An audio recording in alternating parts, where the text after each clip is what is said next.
হে তরুণ যুবকেরা, আমার নবী প্রেম শিখিয়েছিলেন। আল্লাহর নবী প্রেমটা কেমন করে শিখিয়েছিলেন? হে তরুণ যুবকেরা, নবী আমার বাড়িতে স্ত্রীর সঙ্গে অতি ছোট ছোট কাজগুলো নবী আমার অংশগ্রহণ করতেন।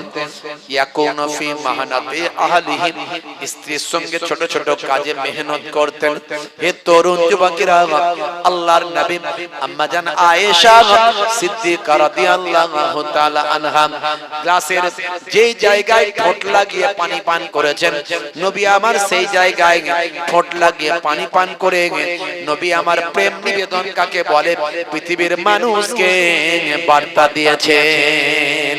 হে তরুণ যুবকেরা, আল্লাহর নবী মাঝে মাঝে ঘরটা নিজে হাতে ঝাড়ু দিতেন।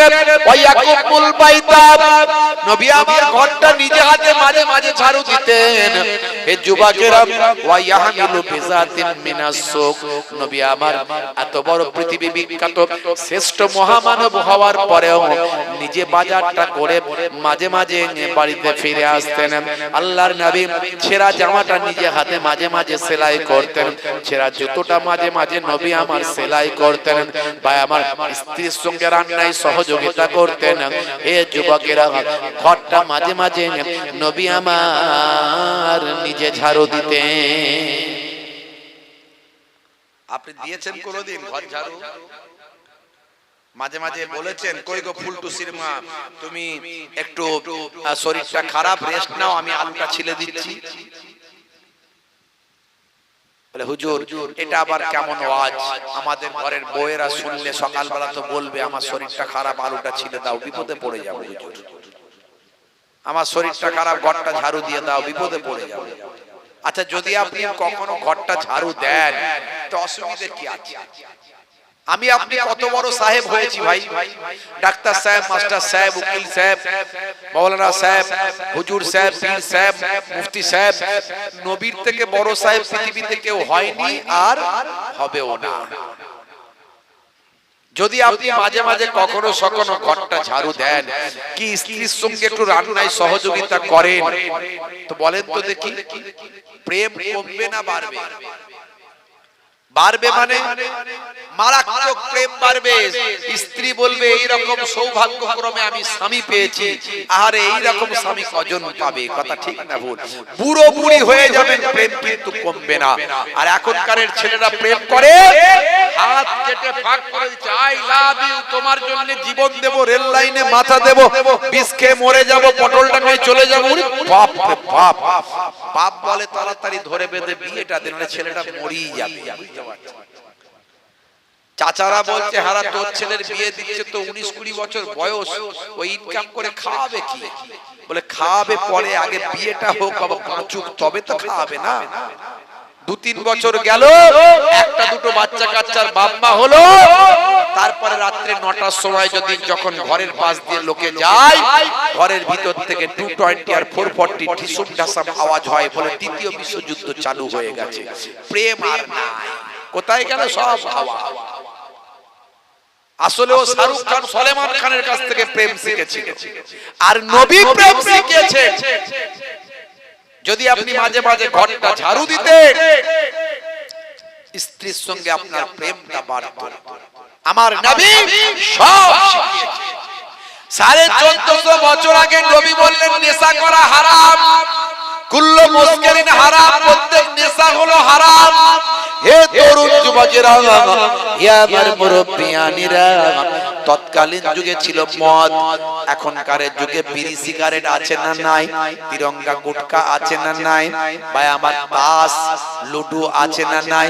Free fire PUBG online game আছে না নাই? হে যুবকেরা, এখনকার যুগে অনেক বাবা নেশা, কিন্তু তৎকালীন যুগে এত কোনো নেশা ছিল না। 1450 বছর আগে আল্লাহর নবী বললেন নেশা হলো হারাম। লোকে এত নেশা করা শুরু করলো, হুজুররা দেখছে যে সব যদি হারাম বলে দিই তাহলে তো আর দলে লোকই পাওয়া যাবে না। হয় কেউ বিড়ি খায়, নাহলে সিগারেট খায়, নাহলে গুটকা খায়, নাহলে তিরঙ্গা খায়, নাহলে জর্দা খায়, নাহলে খৈনি খায়, নাহলে জুয়া খেলে, নাহলে তাস খেলে, নাহলে লটারি খেলে, কিছু না কিছু করে।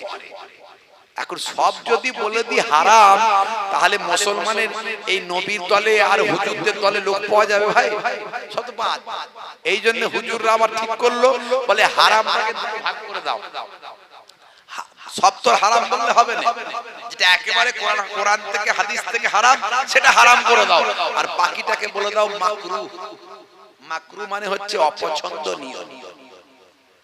বুঝতে পারছেন? অপছন্দনীয় হয়ে গেল। তাহলে অপছন্দনীয়টা আবার দেখলো না না এটার মধ্যে একটু ভাইটাল ব্যাপার আছে, মানে একটু হারামের দিকে বেশি চলে গেছে, বলে এটাকে মাকরুহে তাহরিমি করে দাও, মানে হারামের কাছাকাছি করে দাও, আর ওটাকে করে দাও হালালের কাছাকাছি। তাহলে কিছু দলে অন্তত লোক পাওয়া যাবে।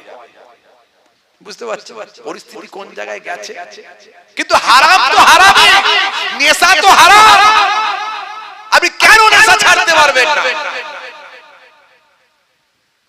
ভাইরা আমার, তরুণ যুবকেরা আমার, মুরব্বিয়ানেরা আমার, নবী যা বলেছেন, আল্লাহ যা বলেছেন, আজকের যুগে সব বিজ্ঞান বাস্তবতায় প্রমাণিত। আমি অনেক উদাহরণ দিয়েছি, ইন্টারনেট সার্চ করলে পাবেন।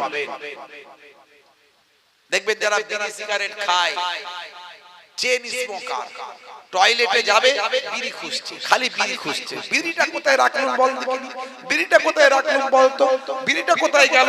বিড়ি আর দেশলাইতে টয়লেট যাবি তো আমার টয়লেট জানা, বিড়ি দেশলাই খুঁজিস কেন? আসলে বলে জানো না, ও টয়লেটের ভিতরে গিয়ে ওপরে ধোঁয়া না মারলে নিচের মাল ক্লিয়ার হবে না।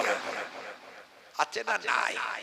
মারাত্মক নেশা, ভয়ঙ্কর ব্যাপার, স্বাস্থ্যের জন্য ক্ষতিকর, নার্ভের সঙ্গে অ্যাডজাস্ট হয়ে গেছে। বিড়ি সিগারেট করলে লাংস ফুসফুস সব কালো হয়ে যায়, ক্যান্সার হয়ে যায়, হতে পারে ক্যান্সারের কারণ। মদ খেলে লিভার খারাপ হয়ে যায়, লিভার নষ্ট হয়ে যায়, আর তিরঙ্গা গুটকা এগুলো খেলে আপনার নার্ভের সমস্যা হয়ে যায়। হে তরুণ যুবকেরা, আল্লাহর নবী যা বলেছেন আজকের যুগে বিজ্ঞান আর বাস্তবতায় প্রমাণিত। এই জন্য নেশা মুক্ত জীবন যাপন করুন, ছোটদের স্নেহ করুন, বড়দের সম্মান করুন, 5 ওয়াক্ত নামাজটা পড়ুন। ভাইরা আমার, 1 মাস বছরে রোজাটা রাখবেন, বেশি বেশি ভালো ভালো কাজ করবেন, স্ত্রীর সঙ্গে ভালো ব্যবহার করবেন, বাপ মাকে দুঃখ দেবেন না, বাপ মায়ের পায়ের তলায় সন্তানের জান্নাত। হে তরুণ যুবকেরা, তবেই তো নবীকে ভালোবাসা হবে, তবেই তো রাসূলকে ভালোবাসা হবে, তবেই তো আল্লাহর জিকির করা হবে। আল্লাহ বলছেন, বান্দারে আমার ইবাদতের জন্য সৃষ্টি করেছি, আমি ইবাদত ছাড়া মানুষকে অন্য কোনো উদ্দেশ্যে সৃষ্টি করি না। মা খালাকতুল জিন্না ওয়াল ইনসা ইল্লা লিয়াবুদুন। এ তরুণ যুবকেরা, বন্ধুরা আমার শুনেন, সব সময় আমরা তো ইবাদত করতে পারি না, নামাজ রোজা হজ যাকাত, তাই নবীর ইতাআত, নবীর ইতাআতটাই আমার আপনার জন্য ইবাদত। ব্যবসাটা করছেন, হালাল ব্যবসা করবেন, ব্যবসাটা যখন করবেন ফাঁকা টাইমে আপনি কালেমা শরীফের জিকির করলেন, ফাঁকা টাইমে একটু কোরআন মাজিদ তেলাওয়াতটা করলেন, হালাল ব্যবসা আপনি করবেন। ব্যবসার মধ্যে ভেজাল মাল মেশাবেন না, ব্যবসার মধ্যে মিথ্যা কথা বলবেন না। আপনি বলবেন আমার এটা রেট আছে, নিতে মন যায় নাও, না হলে যাও। যদি ভালো ব্যবসায়ী হতে চান, লাভ কম করুন, সেল বেশি করুন, ভালো ব্যবসায়ী হবেন। আর অরিজিনাল মাল রাখুন, আপনি অল্প দিনে আল্লাহ আপনাকে ধন দৌলতের মালিক করে দেবেন। ভাই আমার, ভাই আমার, মানুষকে ঠকাবেন না, জোচ্চুরি মিথ্যা কথা বলবেন না। খোদার কসম খেয়ে বলছেন, তুমি আমার চাচতো ভাইয়ের ফুফুতো ভাই, 45 টাকায় কিনেছি, 50 টাকায় বিক্রি করতে চাই, যদি সেটাও না দিতে চাও ভাই, তাহলে কেনা দাম 45 টাকাই দাও, অসুবিধা নাই। এই যে খোদার কসম খেয়ে মিথ্যা কথা বললাম, কিন্তু কিনেছিল 30 টাকায়। হে যুবকেরা, এভাবে মিথ্যা কথা ব্যবসায় বলা যাবে না। সব নবী শিখিয়ে দিয়েছে, সবের মধ্যে আছে ইবাদত। আপনি বলবেন আমার 45 টাকা দাম আছে, নিতে মন যায় নাও, না হলে যাও, মিটে গেল ঝামেলা। অন্যজনের থেকে আপনি 2 পয়সা কম নিন না, মালটা ভালো দিন না, খদ্দের এমনি আসে, অল্প দিনে ডেভেলপ হবে, লাভটা কম করুন, পরিশ্রমটা বেশি করুন, আল্লাহ আপনাকে ধনী বানাবেন। হালাল ব্যবসায়ী, ব্যবসা করছেন, ফাঁকা সময় পেয়েছেন, অবসর সময় পেলে আল্লাহর নামে জিকির করুন, আল্লাহর নামের জিকির করুন। ফাইজা খালাউতা ফারবিক লিসানিকা মাস্তাতাআত বিযিকরিল্লাহ। আল্লাহর নবী বলেন, যখন তুমি একাকী থাকবে, নিরিবিলিতে থাকবে, তোমার লিসানটা, জিহ্বাটা আল্লাহর জিকিরে মাশগুল লাগবে। পারলে কোরআন মাজিদ পড়ো, না পারো আল্লাহ আল্লাহ বলো, জিকির করো। একটু বেশ ছন্দ হলে ভালো হয়, একটু সুর হলে ভালো হয়, ঠিক আছে। আল্লাহর নাম দিয়ে সুর, কত হামদ আছে, হ্যাঁ, কত হাম, কত আল্লাহর নামের সুর আছে, কত আল্লাহর নাম দিয়ে ছন্দ আছে। হ্যাঁ, জমিন সুন্দর, মানুষ সুন্দর, আসমান সুন্দর, চাঁদ সুন্দর, সুন্দরে সুন্দরে পাল্লা, জানি না কত সুন্দর তুমি আল্লাহ, জানি না কত সুন্দর তুমি আল্লাহ। জোরে হবে না? আল্লাহর নামের হামদ করো, প্রশংসা করো, আল্লাহর নামে জিকির হলো। মোবাইলে ফোন করলে গান শোনায়, ফোন করছি গান বাজছে, রিংটোনে গান। কেমন মুসলমান ভাই, কেমন উম্মত তুমি, যে নবীর জন্য আজকে কেসিয়া, স্কেলে, Tyson, Gary Miller, Jennifer, mister নিউ ডেভিস, মিস্টার ব্রেইন, পৃথিবী বিখ্যাত বিখ্যাত নায়ক, গায়ক, খেলোয়াড়, player, Mesut Wajid, Sadio Mane, Hashim আমলা, জুনায়েদ জামশেদ, মঈন আলী খান, পৃথিবীর সেলিব্রিটি আজকে যে নবীর জন্য তারা সব বিসর্জন দিয়ে নবীর সুন্নতের তাবেদারি করেছে, আর তুমি শাহরুখ খানের সেই গান মোবাইলে ডাউনলোড করে রেখে দিয়েছো। হ্যাঁ, বেদের মেয়ে জোসনা কথা দিয়েছে, ৮০ করে ফাঁকি দিয়েছে, আর আমরা হুজুররা ফোন করলে ওই গান শুনতে হচ্ছে। अगर तुम गौर से मेरे नबी का नात सुन लोगे, जोरे হবে না, जोरे হবে না। अगर तुम गौर से मेरे नबी का नात सुन लोगे, मेरा दावा है तुम गाना बजाना भूल जाओगे। তুমি আসলে নাতই তো শুনোনি, নাতের মধ্যে কি মর্যাদা আছে, কি সম্মান আছে, কি মহত্ব আছে, কি সুন্দর মাধুর্য আছে, কি সুন্দর ব্যাখ্যা আছে। তোমার মনের খোরাক আছে নাতের মধ্যে, নবীর প্রশংসার মধ্যে, আল্লাহর প্রশংসার মধ্যে। তুমি তো সেটা নিয়ে গবেষণা করো। টুনির মা দেখা দিয়েছে, আসবো বলে ফাঁকি দিয়েছে, কি রে ভাই, টুনির মা করে গান মোবাইলে ডাউনলোড করে রেখে দিয়েছে। হে তরুণ যুবকেরা, বন্ধুরা আমার শুনে, নবীকে ভালোবাসে, আল্লাহকে ভালোবাসা হবে, নবীর সুন্নতের তাবেদারি করেন, আল্লাহর ইবাদত করা হবে, নবীর নির্দেশনাগুলো মানেন, নামাজ, রোজা, হজ, যাকাত, আল্লাহর ইবাদতটা করা হবে। এ তরুণ যুবকেরা, সাহাবায়ে কেরামরা দয়ার নবীকে কতটা ভালোবাসতেন, কতটা মহব্বত করতেন। ভাইরা আমার, একটা ছোট্ট নমুনা আপনাদের মাঝখানে দিয়ে যায়। হে যুবকেরা, হে আমার বন্ধুরা, শুনে রেখে দিন বাবা, জেনে রেখে দেন মুসলমান ভাইরা আমার, আজকের যুগে মানুষ ভাই আমার নায়ক গায়কের ভক্ত, আজকের যুগে মানুষ নেতাদের ভক্ত, নেতার জন্য জীবন দিয়ে দেয় মানুষ, আছে না নাই?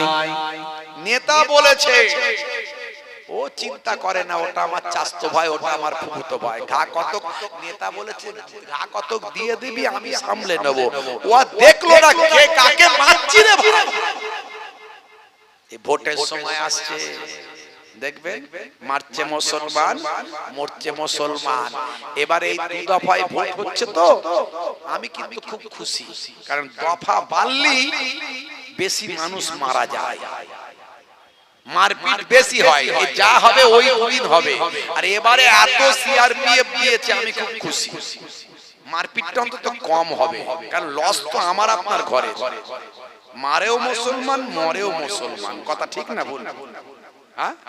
সব পার্টিকে চাঙ্গা করে রেখেছে মুসলমান। মুসলমান যদি শুয়ে পড়ে, পার্টি সব শেষ। দেখবে আর পার্টি করার লোক নেই। এত মুসলমানের যে পার্টির ইন্টারেস্ট আমার মাথায় ঢোকে না। পার্টির কথা কিছু বললে এত রাগ, আল্লাহ, মানে আমার বিরুদ্ধে ক্ষেপে লাল। আমি এর আগে একবার বলেছিলাম পার্টিকে ঈমান মনে করো না, এটা সেই পার্টি নয়, ইসলামের পার্টি নয়, বা জামা পাল্টানো পার্টি। আজকে এখানে আছে, যেই দেখলো যে না এই জামাতে ঠিক কাজ হচ্ছে না, অমনি জার্সিটা পাল্টে নিয়ে ওখানে চলে গেল। খালি এই ফ্ল্যাগ একবার ধরে, ওই ফ্ল্যাগ একবার ধরে। আর তোমরা মনে করছে এর জন্য মনে হয় জীবন দিলে মনে হয় আমি মনে জান্নাতে চলে যাব। না রে ভাই, এ পার্টি সে পার্টি নয়। নবীর পার্টি আলাদা, ইসলামের পার্টি আলাদা, খলিফাদের পার্টি ছিল আলাদা, সেটা কোরআনের পার্টি। খলিফারা যে পার্টিটা করেছিলেন সেই পার্টি কায়েম হলে সমাজে চোর থাকবে না। আমাকে দেখান তো এখন একটা পার্টি যে পার্টি তৈরি হলে সমাজে চোর থাকবে না। সব পার্টির ভিতরে চোর আছে, সব পার্টির ভিতরে লুটেরা আছে। এই দলেতে মেরে মুড়ে খেয়েছে, এখন ওই দলেতে গেছে, এমন সব পার্টিতে আছে। তুমি এই পার্টিটাকে কি করে ভাবছো যে এই পার্টিটা করলে আমি জান্নাতে চলে যাব? আমি যেই বলেছি পার্টিকে ঈমান মনে করো না, কেন বলেছি? যে ঈমান মনে করলেই তো মানুষ পার্টির জন্য জীবন দিয়ে দিচ্ছে। আমার ঘরের ছেলেরা মরে যাচ্ছে প্রত্যেক বছর, কত ভোটের সময় কত যে ছেলে মরে যায় তার কোনো ঠিক নেই, সব মুসলমান, ম্যাক্সিমাম মুসলমান। আমি যেন বলেছিলাম পার্টিকে ঈমান মনে করো না, আমার বিরুদ্ধে রেগে লাল। আর এটা ক্যাজুয়াল ব্যাপার। আজ লোকে পার্টি করছে, কালো পার্টি করছে। পার্টিকে ভালো কাজে লাগাও, মানুষ সাপোর্ট করবে। যে খারাপ কাজ করছে তাকে বোঝাও, তার কাছে যাও, ভাই এটা করো না। মদ হারাম, মদকে ঘৃণা করো, মাতালকে নয়। তুমি যদি মাতালকে ঘৃণা করো তাহলে তো মাতাল কোনোদিন হেদায়েত হবে না। হবে? মাতালের কাছে তোমাকে যেতে হবে, মাতালের কাছে তোমাকে যেতে হবে, চেষ্টা করতে হবে। যদি মদ তার একটু কমানো যায় খাওয়া, তাকে যদি হেদায়েত করা যায়, প্রয়োজনে যেতে হবে। মদকে ঘৃণা করো, চোর চুরিকে ঘৃণা করো, চোরকে নয়। চোরকে যদি তুমি ঘৃণা করো, তার কাছে না যাও, সে সারা জীবন চুরি করতে থাকবে। তাকে হেদায়েত করো, তার কাছে যাও। ভাইরা আমার, সব দলেতে ভালো মন্দ খারাপ মানুষ আছে, কিন্তু মাথায় রাখতে হবে পার্টি আমাদের ঈমান নয়। আমি আবারও বলছি, এই ভোটের সময় এক ভাই আরেক ভাইকে আঘাত করবেন না। রাজনীতি রাজনীতির জায়গায় থাক। আমি কোন পার্টি করি না, কোন পার্টির প্রচার করি না। আপনি মাথায় রাখবেন, আপনাকে ভাবতে হবে একটা পার্টি করবেন না, সেটা হলো মানুষ মারার পার্টি। আর যে পার্টি আপনার ইসলামের ক্ষতি করে, যে পার্টি মসজিদ ভেঙে দেয়, মাদ্রাসা ভেঙে দেয়, ধর্মের স্লোগান দিয়ে মুসলমানকে পিটিয়ে পিটিয়ে মারে, সেই পার্টি যদি ক্ষমতায় পশ্চিমবঙ্গে আসে তাহলে আমাদের বিপদ কিন্তু বাড়বে। সেই পার্টিকে রোখার জন্য যেটা করতে হয় করতে হবে। ধর্মের সুরাত নিয়ে, মসজিদ মাদ্রাসার ভাই আমার, মন্দিরের রাজনীতি নিয়ে, মসজিদের রাজনীতি নিয়ে আজকে মুসলমানকে বোকা বানিয়ে আজকে সেই রাজনীতি করা হচ্ছে, মুসলমানকে বোকা বানানো হচ্ছে। একটু গভীরে খবর নিতে হবে। সব পার্টি খারাপ, আমি কোন পার্টিকে ভালো বলতে পারবো না, কিন্তু ওর মাঝখানে আমাকে ওই পার্টিটাকে রাখতে হবে, যে পার্টিটাকে রাখলে এইরকম আমরা জালসা, আমাদের ধর্মীয় কাজে স্বাধীনতা থাকবে। যে পার্টিটাকে রাখলে আমরা আমাদের মসজিদ মাদ্রাসা, আমরা আমাদের আমার সাংবিধানিক অধিকার পালন করতে পারবো। আজকে তাকিয়ে দেখুন কি চলছে। ভাইরা আমার, তরুণ যুবকেরা আমার, অনেকেই ডি ভোটার হয়েছে, ডিলিট হয়েছে ভোট। এই জন্য অনেকের বলছে হুজুর এবছরে আমরা সব ভোট বয়কট করব। হ্যাঁ, বয়কট করে বিরাট বাহাদুরি কাজ করে ফেলে ভাই। ভোট বয়কট করলে ওদের কি একটা বুথে 1000 ভোট, তার মধ্যে যদি 50টা লোক বয়কট করে, 100টা লোক বয়কট করে, তাহলে 900 লোকের মধ্যে হিসাব হবে যে জিতবে সে বেরিয়ে গেল। তোমার ভোটের কোনো দাম রইলো না, বরং তুমি আরো পিছিয়ে চলে গেলে। বরং তুমি জেদ করো, যে এতদিন পর্যন্ত ভোটাররা নেতা ঠিক করত, এখন নেতারা কৌশল করে নির্বাচন কমিশনকে দিয়ে ভোটার ঠিক করেছে, আমাদের মতো বৈধ ভোটারদের নামগুলো কেটে বাদ দিয়ে দিয়েছে। এরা ক্ষমতা এলে কি করবে? তোমাকে এর বদলা নিতে হবে গণতান্ত্রিক পদ্ধতিতে, সংবিধানকে মান্যতা দিয়ে, কোন রকম বিশৃঙ্খল পরিবেশ তৈরি না করে ভোটের মাধ্যমে বদলা নাও। তুমি তোমার পরিবার, তোমার আত্মীয় স্বজন তাদেরকে বুঝিয়ে দাও তোদের ভোট দেওয়ার ক্ষমতা আছে। যে দলটা কৌশল করে আমাদের ভোটকে বঞ্চিত করেছে, গণতান্ত্রিক উৎসব থেকে, অধিকার থেকে আমাদের খর্ব করেছে, সে যেন ক্ষমতায় না আসতে পারে, সেই জায়গায় ভোট দাও, তাহলে আমরা কিন্তু বদলা নিতে পারলাম। এই রাজনীতি করো, এই ক্ষমতার প্রয়োগ করো। ভাইরা আমার, তরুণ যুবকেরা আমার, মুরব্বিয়ানেরা আমার, একটা ভোটকে কেউ নষ্ট করবেন না। যারা বিদেশে থাকে তাদেরকে ডেকে নিন। অন্যান্য বারে ভোট দেয়নি আলাদা কথা, এবছর ভোট দিতেই হবে, না হলে কিন্তু আগামী দিনে অসুবিধায় পড়বে, সেটা মাথায় রাখতে হবে। 3 নাম্বার, যাদের নাম ডিলিট হয়েছে আপনারা ভয় পাবেন না, চিন্তা করবেন না। আমি নিজে 2 বার করে সুপ্রিম কোর্টে গিয়ে মামলা করেছি। আপনারা জানেন আমার মামলার রায় 13 তারিখে হয়েছে, বিভিন্ন নিউজে খবর হয়েছে। ভাইরা আমার, আমরা লেকচারার্স অ্যাসোসিয়েশন অফ বেঙ্গল, বাংলার আলেম ওলামারা মানুষের জন্য কাজ করছি এবং উপকার হচ্ছে আলহামদুলিল্লাহ, আমরা কাজ করছি। ভাইরা আমার, আমাদের এই রায়ের কারণে তারা প্রধান বিচারপতি প্রচন্ড পরিমাণে বকাবকি করেছে, এই সমস্ত বৈধ ভোটারদের কেন অবৈধ করা হবে, এইভাবে তারা ডাইরেক্ট কাজ করেছেন প্রধান বিচারপতি, এবং নির্দেশ দিয়েছেন অতি দ্রুত ট্রাইব্যুনাল গঠন করতে হবে। আমাদের রায়ের পরের দিন থেকে ট্রাইব্যুনাল গঠন হয়েছে, 13 তারিখে রায় হয়েছে, 14 তারিখ থেকে শুরু হয়ে গেছে ট্রাইব্যুনাল, এবং প্রধান বিচারপতি তারপরে আবার রায় দিয়েছেন 2 দিন আগেও, যেটা বিরাট, মানে একটা বিরাট বড় ব্যাপার। কিছু তো লাভ হবে। 2 দিন আগেও, ভোটের 2 দিন আগেও ট্রাইব্যুনাল যদি বলে যে এটা বৈধ ভোটার, তার নামটা ভোটার লিস্টে তুলে তাকেও ভোট দেওয়ার অধিকার দিতে হবে। হয়তো এখানেও অনেক কিছু থাকবে, চেষ্টা করা হতেও পারে যে নাম তোলা হবে না, কিন্তু কিছু তুলতে হবে, যেহেতু সুপ্রিম কোর্ট পারমিশন দিয়েছে। তো ভাইরা আমার, ভয় পাবেন না, অন্য কোন রকম অসুবিধা হবে না, কারণ আমরা আইনের লোকের সঙ্গে কথা বলেছি, সব সুপ্রিম কোর্টের লয়ারদের সঙ্গে কথা হয়েছে। যাদের নাম ডি ভোটার হয়েছে যে অন্য কোনো অসুবিধা হবে, এগুলো সব রাজনৈতিক ভাবে চক্রান্ত, এগুলো কোনো কিছু হবে না, ভয় পাওয়ার কোনো কারণ নাই। তবে আগামী দিন ভোটার লিস্টে নাম উঠবে, আস্তে আস্তে উঠবে, পেপারস পত্র সব ঠিক রাখবেন। মাঝে মাঝে আপনাদের যে অ্যাকনলেজমেন্ট যে নাম্বারটা আছে, অ্যাপিল নাম্বার, সেটা দিয়ে আপনারা মাঝে মাঝে ইনকোয়ারি করে দেখবেন মোবাইলে বা আপনাদের ল্যাপটপে যে নামটা আপনার উঠেছে কিনা। যদি উঠে যায় আপনি ভোট দিতে পারবেন এবারে ইনশাআল্লাহ। তবে ট্রাইব্যুনালে সবাইকে ডাকবে না। এই যে 34 লক্ষ মানুষ অ্যাপিল করেছে ট্রাইব্যুনালের জন্য, সবাইকে ডাকবে না, যাকে প্রয়োজন মনে করবে ডাকবে, না হলে নাম অটোমেটিক উঠে যাবে। আর এর পরেও আপনাদের কাছে বলে দিয়ে যাচ্ছি, যদি একজন বৈধ ভোটারকে অবৈধ করা হয়, ইনশাআল্লাহ সেটা হবে না, সবার নাম উঠবে, কিন্তু তারপরেও যদি করা হয়, আমরা সেই ব্যক্তির কাগজপত্র নিয়ে আবার প্রয়োজনে সুপ্রিম কোর্টে গিয়ে মামলা করব ইনশাআল্লাহ।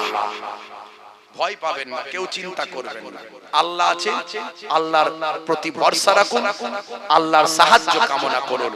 হে তরুণ যুবকেরা, হে আমার বন্ধুরা, আল্লাহ বলছেন বান্দারে, তোমাদের ভয় পেলে আমি আল্লাহ ভয়টা দূর করে দেব। তোমরা আমার ইবাদত করো, আমার ইবাদতটা যদি তোমরা করো তোমাদের ভয়টা আমি আল্লাহ দূর করে দেব, টেনশন তোমাদের কমিয়ে দেব। নবীর ইতাআত করলে আল্লাহর ইতাআত, নবীর সুন্নাত মানলে আল্লাহর ইবাদত। হে তরুণ যুবকেরা, নবীকে ভালোবাসলে আল্লাহকে ভালোবাসা।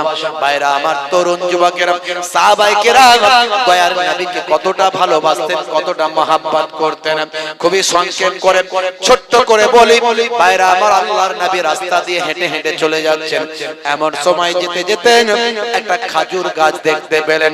সেই খাজুর গাছের গোড়ায়, খাজুর গাছে দুইজন ছোট ছোট অসহায় বাচ্চাকে একজন ইহুদি জালেম বেঁধে রেখেছে।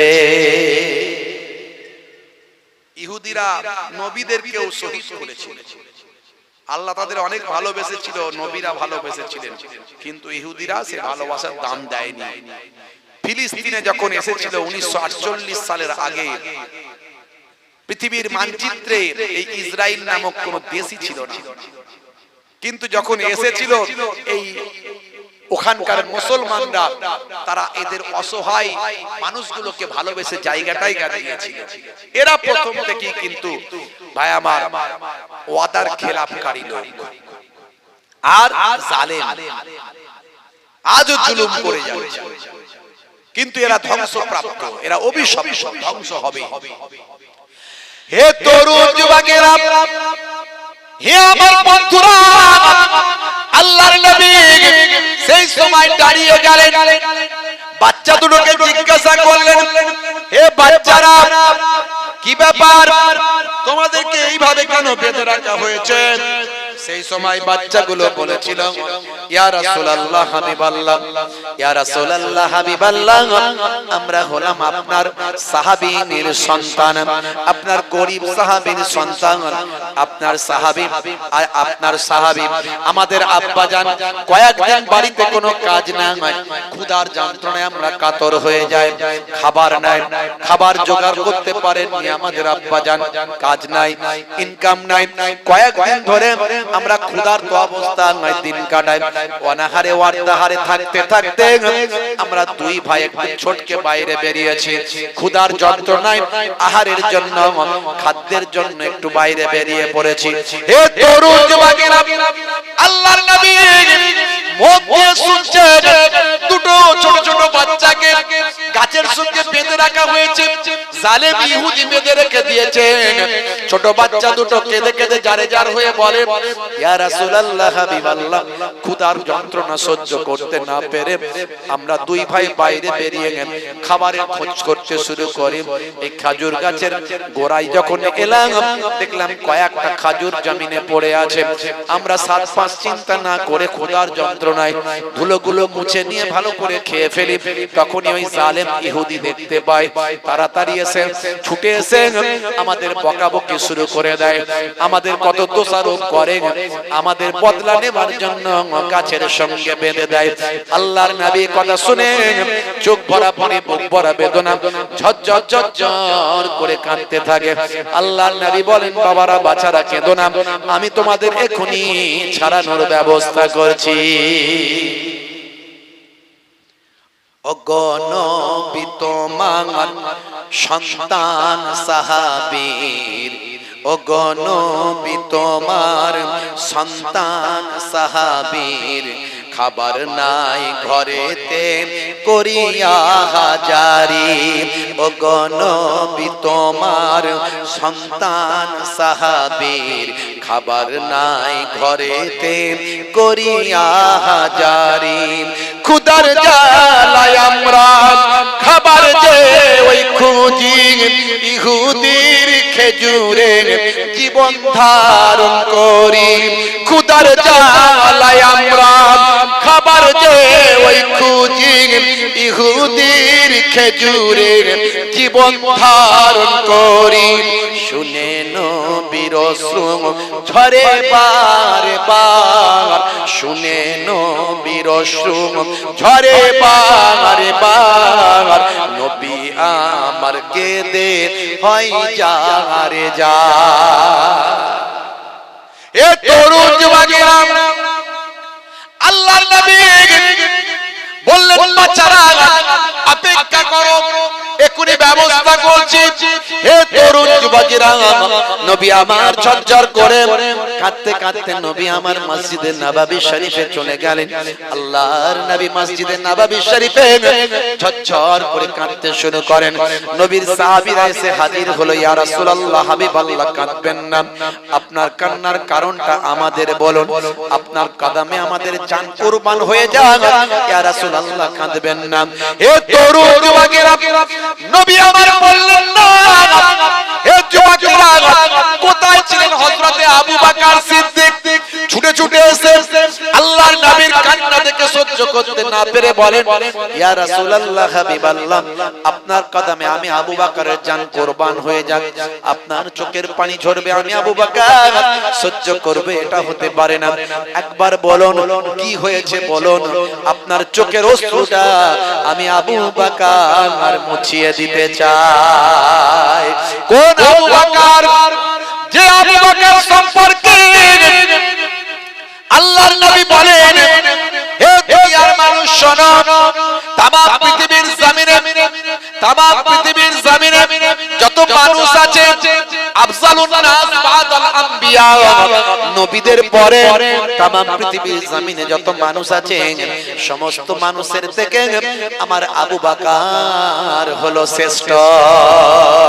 শুধু তাই নয়, তামাম পৃথিবীর আমার উম্মতীদের নেকি যদি এক পাল্লায় রাখা হয়, আর আমার আবু বকরের একদিনের নেকিটা যদি ইবাদতটার এক পাল্লায় রাখা হয়, আমি নবী বলি আমার আবু বকরের একদিনের ইবাদতের পাল্লাখানা ভারী হয়ে যাবে।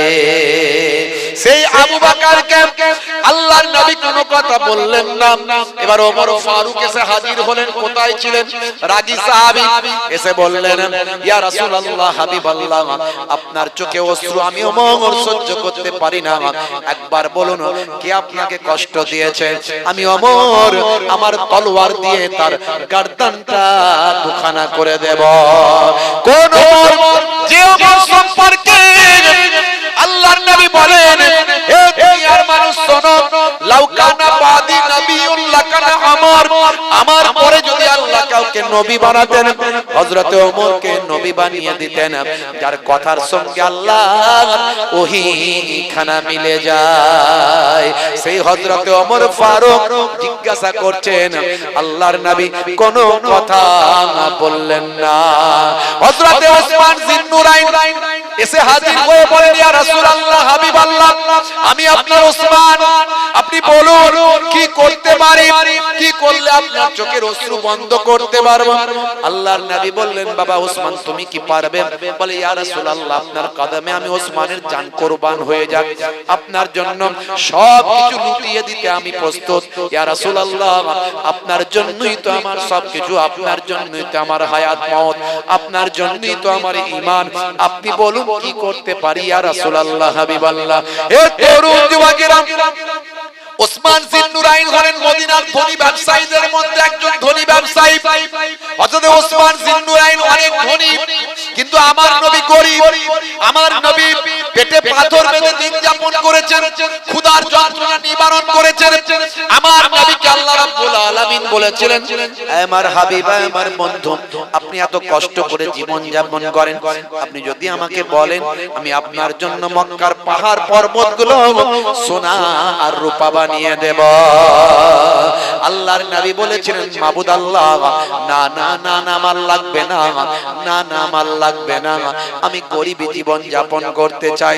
আমার আল্লাহ, আমি যদি ধন দৌলতের মালিক হয়ে যাই, আমি যদি ধনী হয়ে যাই, আমার কোটি কোটি উম্মতি গরিব হবে, তারা কেমন করে জীবন যাপনটা করতে পারবে? আমার আল্লাহ, আমি গরিবী জীবন যাপন করতে চাই, গরিবী ভাবে থাকতে চাই, কারণ কাল কিয়ামত পর্যন্ত আমার কোটি কোটি উম্মতি হবে যারা অসহায় ভাবে জীবন যাপন যাপন করবে, ক্ষুধার্ত হবে, অনাহারে অর্ধাহারে দিন যাপন করবে, তারা কেবলমাত্র আমি নবীকে দেখেই তো সান্ত্বনা পাবে। আহারে আমরা ক্ষুধার্ত আছি, অসহায় ভাবে গরিবী জীবন যাপন করছি।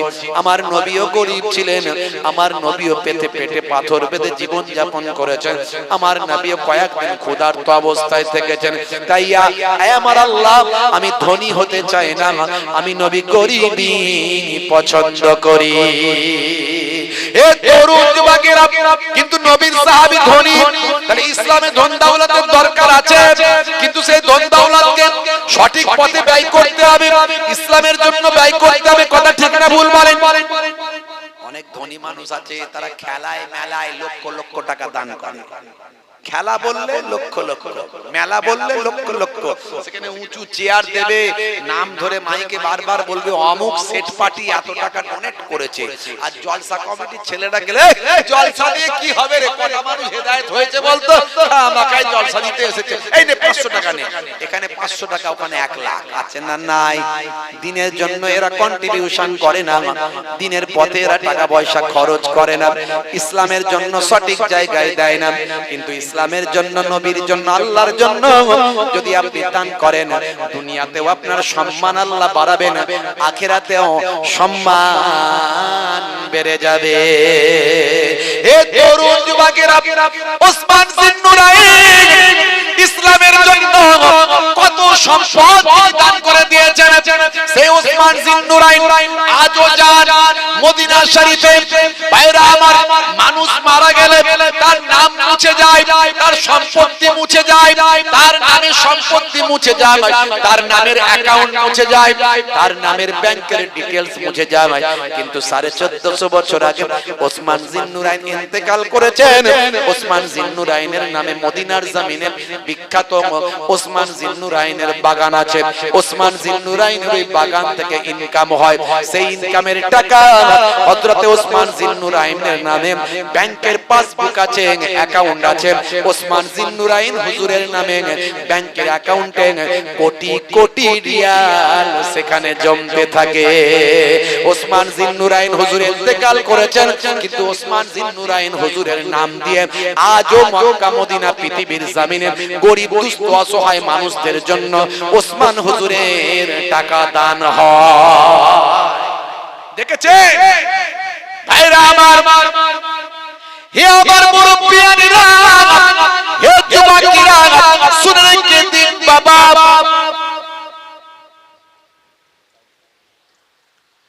হে আমার মুরব্বিয়ানেরা, সেই সময় হযরত ওসমান জিন্নুরাইনকে আল্লাহর নবী বললেন, তাড়াতাড়ি যাও, হে ওসমান যাও, ওই গাছের গোড়ায় দুটো অসহায় বাচ্চা, ক্ষুধার্ত বাচ্চা, তাদেরকে বেঁধে রাখা হয়েছে। দুটো অসহায় বাচ্চাকে তাড়াতাড়ি ছাড়াও। আর যদি সম্ভব হয় বাবা ওসমান, যে গাছটার কারণে এত বড় ঘটনা ঘটলো, সেই গাছটাকে কিনে নিয়ে তার পেপারসটা আমার কদমে হাজির করে দাও। হযরত ওসমান জিন্নুরাইন নবীর আশিক, নবীর পাগল, নবীর দিওয়ানা, সঙ্গে সঙ্গে ছুটতে শুরু করে দিলেন। এ তরুণ যুবকেরা চলে গেলেন সেই ইহুদির কাছে, সেই খেজুর গাছের গোড়ায়। সেখানে যখন ওসমান জিন্নুরাইনের মতো এত বড় ধনী সাহাবী এসেছেন, এত বড় শেখ, এত বড় ধন দৌলতের মালিক, ইহুদি ঘাবড়ে গিয়েছেন। ভাবছে হায় রে হায়, আমার মতো একজন ক্ষুদ্র ব্যবসায়ীর কাছে মদিনার সেরা ব্যবসায়ী এসে হাজির হয়েছে। অটোমেটিক ভয় পেয়ে গেল, অটোমেটিক তার হৃদয়টা কাঁপতে শুরু করলো। সেই সময় ওসমান জিন্নুরাইন বলে, এই ইহুদি, তাড়াতাড়ি এই বাচ্চা দুটোকে ছেড়ে দাও, বাচ্চা দুটোকে খুলে দাও, তারপরে তোমার সঙ্গে আমার ডিল হচ্ছে, যা লাগবে পাবে, কোনো অসুবিধা নাই, আগে ছেড়ে দিয়ে কথা বলো। বলার সঙ্গে সঙ্গে ইহুদি আর দেরি না করে বাচ্চা দুটোকে গাছ থেকে খুলে তাদেরকে উন্মুক্ত করলো, তাদেরকে আজাদ করলো। হে তরুণ যুবকেরা, ওসমান জিন্নুরাইন এবার বলে, এই ইহুদি, এই গাছটা আমি কিনতে চাই। এই গাছটা আমার লাগবে। সেই ইহুদি বলল আমি তো বিক্রি করব না। বলে বিক্রি করতে হবে, এটা আমার প্রয়োজন, যা চাইবে তাই পাবে। সেই সময় ইহুদি চিন্তা করলো ওসমান আজকে মনে হয় কোনো ব্যাপার কিছু হয়েছে, এই একটা গাছ কিনতেই চায়, এত বড় ধনী লোক, কি এমন আছে এর মধ্যে জানি না, এই গাছের মধ্যে তেমন কি লাভ আছে। যাই হোক, তাহলে এই সময় আমার ব্যবসাটা একটু ভালো করি, এই চিন্তা করে ইহুদি বলতে লাগলো ভাই ওসমান, আপনি যদি এই একটা গাছ নিতে চান, আপনার কাছে যদি এই গাছটার এত মূল্য হয়, তাহলে আপনার অমুক জায়গায় একটা 100টা গাছের বাগান আছে, ওই 100টা গাছের বাগানটা যদি আমাকে দেন, আমি এই একটা গাছ আপনাকে দিয়ে দেব। ওসমান জিন্নুরাইন হুজুর বললেন এই ইহুদি আমি রাজি হয়ে গেলাম। জোরে হবে না, জোরে হবে না, একটা গাছের বিনিময়ে 100টা গাছ দিয়ে দিলেন, জোরে হবে না। ইহুদি বলছে ওসমান তুমি এত বড় ব্যবসায়ী, আজকে এই রকম ব্যবসা করলে, তো তুমি ঠকে গেলে। একটা গাছের বিনিময়ে 100টা গাছ আমাকে দিলে আমি ভাবতেই পারছি না। ওসমান জিন্নুরাইন তখন কি বলছেন, যদি তুমি চাইতে আমার সব সম্পত্তি, ওই একটা গাছের বদলে দিতাম সব যে আমি। জোরে হবে না, জোরে হবে না। যদি তুমি সব চাইতে, আমার নবীর চোখের পানি মোছানোর জন্য আমি ওসমান আমার সব সম্পত্তি দিয়ে দিতাম। জোরে হবে না। যদি তুমি চাইতে আমার সব সম্পত্তি, ওই একটা গাছের বদলে দিতাম সব যে আমি। মোদের নবী হবেন আজকে যে রাজি, মোদের নবী হবেন আজকে যে রাজি। নবী আমার জান্নাত, নবী আমার সবই। জোরে হবে না, জোরে হবে না। নবীর চোখের অশ্রু মুছিয়ে যে দেব, নবীর চোখের অশ্রু মুছিয়ে যে দেব, নবীর মুখের হাসি আমি যে ফুটাবো। জোরে হবে না। ভাইরা আমার, আল্লাহর নবীকে সাহাবী ওসমান রাদিয়াল্লাহু তাআলা আনহু ওই একটা গাছের কাগজ, একটা গাছের দলিল নিয়েছে আমার নবীর কদমে ঢেলে দিলেন। আল্লাহর নবী ভাই আমার মুচকি হেসে ওসমানের জন্য, ওসমান জিন্নুরাইনের জন্য আল্লাহর নবী দোয়া করতে লাগলেন। ভাইরা আমার, এই হলো নবী প্রেম, এর নাম ইসলাম, এর নাম কালেমা, এর নাম ইত্তেহাদ, এর নাম মহব্বত, এর নাম ভালোবাসা। আজকে এক ভাই বিপদে পড়লে আমরা পাশে দাঁড়াই না, আর আমার নবী দুটো বাচ্চাকে বেঁধে রাখা হয়েছে, ঝরঝর করে কাঁদছে। আজকে সারা বিশ্বে তাকিয়ে দেখুন কত কালেমাওয়ালা ভাই শুধু কালেমা পড়ার কারণে, আল্লাহ মানার জন্য, নবী মানার জন্য তাদেরকে মারা হচ্ছে, ক্ষুধার্ত রাখা হচ্ছে, কষ্ট দেওয়া হচ্ছে। আমাদের মনে দুঃখ লাগে না? ওটা ওই দল, ওটা ওই দল, ওটা তবলিগ, ওটা দেওবন্দি, ওটা শিয়া, ওটা সুন্নি, ওটা ফুরফুরা, ওটা তালতলা, ওটা গোলতলা, ওটা বেলতলা। আরে সবই তো কালেমা ওয়ালা, এটা কেন মাথায় ঢোকে না তোমার মিয়া? সব তো কালেমা ওয়ালা, কালেমা পড়ার জন্যই তো অত্যাচার হচ্ছে। লজ্জা লাগে না দলবাজি করতে? দল দল দল দল করে ভাই আমার শেষ করে ফেললো সমাজটাকে। কিছু মোল্লা, কিছু মোল্লা, এই জন্য মোল্লা থেকে খুব সাবধান। অরিজিনাল হাক্কানি যদি মোল্লা হয় সে তো আল্লাহর ওলি। আর বেশিরভাগই সব যেগুলো পড়ে থেকে দলবাজি করছে, গীবত করছে, চগলখড়ি করছে, ষড়যন্ত্র করছে, দল পাকাচ্ছে, এগুলো হলো ভাই আমার কি বলবো, বলার মুখ থেকে খারাপ কথা বের করতে পারছি না, বলতে পারছি না। এদের থেকে দূরে থাকতে হবে, এরা আমাদের ইসলামকে ধ্বংস করে ফেলেছে। আয়াতুল্লাহ খামিনি কতবার বলেছে, ভাই তোমরা আমাদের শিয়া বলো, সুন্নি বলো, যাই বলো, আমরা কালেমা ওয়ালা, আল্লাহ মানি, নবী মানি, সব সাহাবীদের মানি, কাউকে গালি দিই না রে ভাই। তারপরে ওই আমেরিকা আমাদের বুঝিয়েছে ওরা শিয়া, ওদেরকে মারলে কোনো অসুবিধা নেই, আর আমরা বলছি হ্যাঁ মারুন। কিন্তু ওরাই তো চোখে চোখ রেখে কথা বলেছে, ওরাই তো প্রকৃত নবীর আখলাকটা দেখিয়েছে। এক ভাইকে মারলে অন্য ভাই চুপ করে বসে থাকতে পারে না, ওরাই সেটা দেখিয়েছে। বড় দুঃখ লাগে ভাইরা আমার, তরুণ যুবকেরা আমার, মুরব্বিয়ানেরা আমার। যাই হোক, আমার ছোট্ট আলোচনার মধ্যে দিয়ে আমি এটা বোঝানোর চেষ্টা করেছি, নবীর ইতাআত করলে আল্লাহর ইতাআত। তাই আপনাকে নামাজি হতে হবে। নবী নামাজের জন্য কত ত্যাগ স্বীকার করেছেন, দান্দান মোবারক শহীদ হয়েছে। নবী সেই ভাই আমার দ্বীনকে কায়েম করার জন্য কত কষ্ট করেছেন। আপনাকে নামাজি হতে হবে, আপনাকে সুন্নত ওয়ালা হতে হবে। ছোটদের স্নেহ, বড়দের সম্মান, মানুষকে ভালোবাসা, আপনার সমাজ আপনার কওম বিপদে পড়লে পাশে দাঁড়ানো, তার সঙ্গে সঙ্গে হিন্দু, মুসলিম, খ্রিস্টান, জৈন যেই বিপদে পড়ুক তার পাশে দাঁড়াতে হবে, ভালো ব্যবহার করতে হবে। আপনার ব্যবহার দেখে মানুষকে জয় করতে হবে।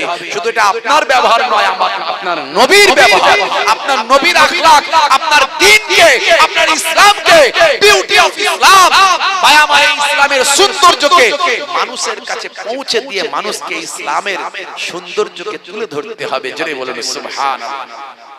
এই জন্যই আপনাকে আমাকে কাজ করতে হবে।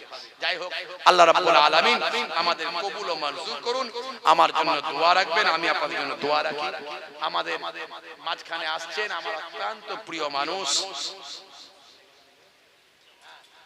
জনাব হযরত পীরজাদা মাওলানা হাদিউস জামান সাহেব, মাশাআল্লাহ সুনাম ধন্য, আপনারা সকলে জানেন পানিগোবরা হুজুর, তাই তো নাকি? হ্যাঁ, পানিগোবরা হুজুরের নাতি, মাশাআল্লাহ তিনি এসে হাজিরা দিয়েছেন।